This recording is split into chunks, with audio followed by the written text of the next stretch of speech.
Ayyoub Bouaddi personal terms have been agreed.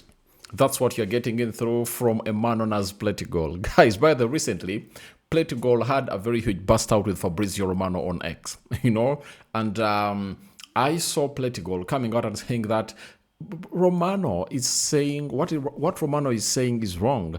The deal of this guy, Diomani to Real Madrid is not yet done. And I was like, what exactly is happening? Why are they obviously exchanging blows or jabs for this? And I really found it unprofessional. But I think in a job that we do, when someone is better than you, sometimes you might obviously try to really send a very huge blow to that person to see to it that he comes up and obviously responds. And obviously Fabrizio came up and obviously told him that you once came to me and really told me that you want to be like me, you admire the job I do, you understand. And Platigol was like, you don't give credit to other people. We break stories and not give us credit in there for you. But I've seen Fabrizio give credit to very many people in there for you, the likes of the David Austins of this world, many. Jack was Ben. If at all you break the story and you are the one to break it first, obviously he adds as per. You understand? So Fabrizio, I think he's too big that he's the man that everyone has to attack. But according to me, I give him flowers for what he has gone ahead to do.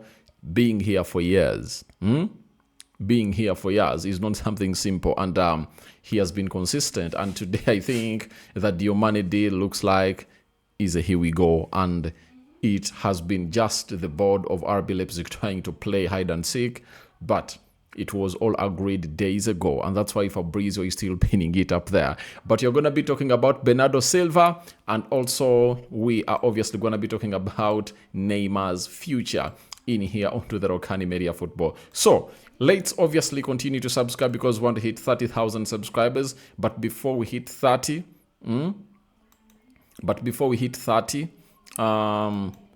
we have to first hit 900. And how many are we left to hit 900,000 subscribers? 59. So please go ahead, do the needful, and really subscribe in there for you. Now, let's go to what Platigol is going to tell us about Ayyoub Bouaddi, the young Moroccan who played at the World Cup, and everyone was like, indeed, Ayyoub Bouaddi is the big deal. Now, Platigol says Ayyoub Bouaddi has reached a full verbal agreement with Man City, but negotiations with Lille are still ongoing. Several other clubs are closely monitoring the situation. So, when you look at the situation of Ayyoub Bouaddi, you obviously have to understand and appreciate that indeed something is happening at City, and there is it a paradigm shift? Can I refer it to like that? Because when you look at the side of Man City, and how they are really doing their things, it looks like they have accepted that they now need to build from afresh. Now, if you've lost Bernardo, you don't have Kevin De Bruyne, Ika Gundogan, you are losing Rodri, because Rodri is moving. Rodri is going to be leaving the side of Man City, right? That means you are building with who? Diaz, who also wants to go out. That means the senior players you are having will be Donnarumma, though he hasn't been here for long, but he's a senior player. Erling Haaland. So they're obviously going to be having huge problems at Chelsea. And Enzo Maresca might feel it, but to me, it might act as an advantage for Enzo Maresca. Why as an advantage? Because when you look at a man like Enzo Maresca, he has found himself in a position of really not finding these big stars at Man City. If Ayyoub Bouaddi comes in through at the club of Man City, obviously he'll listen to a man known as Enzo Maresca. The same applies to Elliot Anderson, and everyone is going to be coming in through. So Enzo Maresca won't come out and say and tell us that player power is the problem, because how many big stars are left at Man City? I think it's Erling Haaland, Ruben Diaz. Who else? Who else is a big star at Man City? Most of them haven't gone ahead to establish themselves, because when you talk about world-class players at Man City right now, you have Donnarumma, the goalkeeper, world-class. Ruben Diaz, world class. Erling Haaland, world class. Rodri is leaving. Now, how is he obviously going to be partnering up this midfield of his? And I'm tempted to do this Ayyoub Bouaddi. The other stories, I'll do them later, right? Let's obviously get down with this Ayyoub Bouaddi story, because Ayyoub Bouaddi, personal terms have been agreed, but Lille is still negotiating with Man City on the price of Ayyoub Bouaddi. You know, Man City have gone ahead to obviously tell Madrid that there is a certain amount of money that we want to see you get our player, known as Rodri. So that means, however much Elliot Anderson is here, they want Ayyoub Bouaddi. And I've also gone ahead to see to it that even Reinders is one of those that might be sold out of Man City, meaning that Ayyoub Bouaddi is getting straight into the team of Man City. Remember, at first, Man City was like, we are going to bring in Ayyoub Bouaddi, but we obviously going to be letting him stay there for one season. And I think they really thought that maybe Rodri could obviously put pen to paper, because there is a pending contract. There is a contract on the table pending for Rodri's signature in there.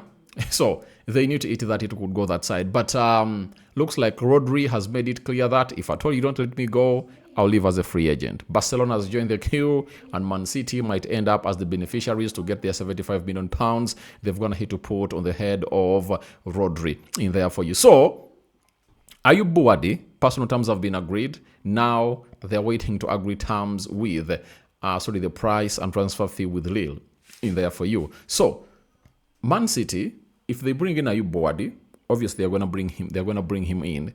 That means we might see a new midfield shape of Man City altogether. That is it. Ayyoub Bouaddi and Elliot Anderson. Now, all these are young players. Ayyoub Bouaddi is turning 19, I think, this year. Then the other one is turning 24. So, can you trust that midfield of Ayyoub Bouaddi and Elliot Anderson to come up and obviously take on other teams, you know? Because Man City's midfield has been having experienced players ever since this team or the side of Abu Dhabi took over. Let me tell you. You remember when they had Gareth Bale? I think they bought him from, was it Everton? They had Yaya Toure. They had David Silva. You remember that midfield, you know? Then Yaya Toure came in through. There was a time when they had Fernandinho, right? When they had Yaya Toure, you get? So from Fernandinho, they brought in Kevin De Bruyne, they brought in Bernardo Silva, and then Fernandinho was there. You understand? Then from there, they shifted to Rodri, Fernandinho. You know, they brought in Ilkay Gundogan. You see, every time they've been having that experienced player in there for you. So, this inexperienced midfield, what is it going to do? Kovacic, what is he obviously going to be doing? Because nowadays, he has been an injury-prone player. So, I don't trust him when it comes to really putting out a very huge shift in there for you. So, I'm here 100% waiting to see how things will pan out. But Ayyoub Bouaddi, good player. Good player, and I think City will have a good player in him.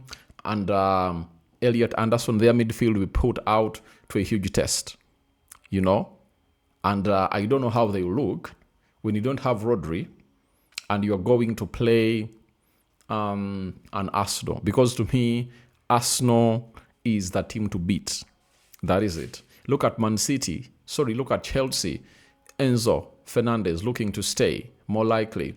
They've gone ahead to have Moise Caicedo. Now, in their 4-3-2-1 system, you know, where they'll be having Caicedo and Enzo Fernandez playing into the double pivot. The first pivot being Moise Caicedo, second pivot being Enzo Fernandez, with two others ahead of them in Morgan Rogers and Kyle Palmer. How will Enzo Maresca operate? You get? That is what I'm waiting to see. And on the 16th, that's when I'm obviously going to be getting the first glimpse of this, because Arsenal is going to be playing Man City. The win of the FA Cup is going to be playing the win of the Premier League, you know, last season. So, Bruno Guimaraes looks close. I've just gone ahead to do that live stream. The deal is really very close. You understand? So, I don't really see how the side of Man City really strengthens and beats the midfields of even Man United, because if Andre Santos teams up with Kobe Mainoo, and they obviously make a very good combination, I tell you, you'll see City not winning a midfield battle when they are playing against these top 6 teams. Look at Tottenham Hotspur. If you're having Sandro Tonali and Matthias Fernandes, they do have Bentancur. You understand? So they have very many midfielders in there for you. Can City win a midfield battle against Tottenham Hotspur? Will they win a midfield battle against Liverpool? Because they have Gravenberch, they still have McAllister, So I'm just waiting to see those games and see how they'll obviously operate. But personal terms have been agreed between Bouaddi and Man City. Looks like the lad is going to be boarding to Man City if at all Man City comes to a common ground onto what the fee is going to be. The fee is expected to be 100 million euros. If at all you sell Rodri for 75 and you add on 15, obviously you can, 25, you can get in Ayyoub Bouaddi, because now 100 million euros is the yardstick, is the benchmark for signing a talented player. So we wait and see how things will pan out for the side of Ayyoub Bouaddi and Man City. And I had talked about Neymar and the other stories. I think I'll come back here and obviously do them. But I thought that this story deserves to be done independently, because I had obviously break down a little bit of Man City and how hard it's going to be for them to come in through and find themselves in a position of really competing for the trophy like Pep did. Because most of the experienced players have gone to leave the side of City. I don't know what you think about this. Bouaddi personal terms agreed. And do you think City has a midfield that can obviously take on a midfield of Arsenal, Liverpool, Tottenham Hotspur, Chelsea, Man United, Aston Villa? In the comment section below, I'll be waiting for your opinions. This is the 4th video of the day, and this is Rokani Media Football. And we are still coming up with more stories in here. We are still waiting for the here we go of Bruno Guimaraes to the club of Arsenal. But it is really close, and in a blink of an eye, it might be one-sounded.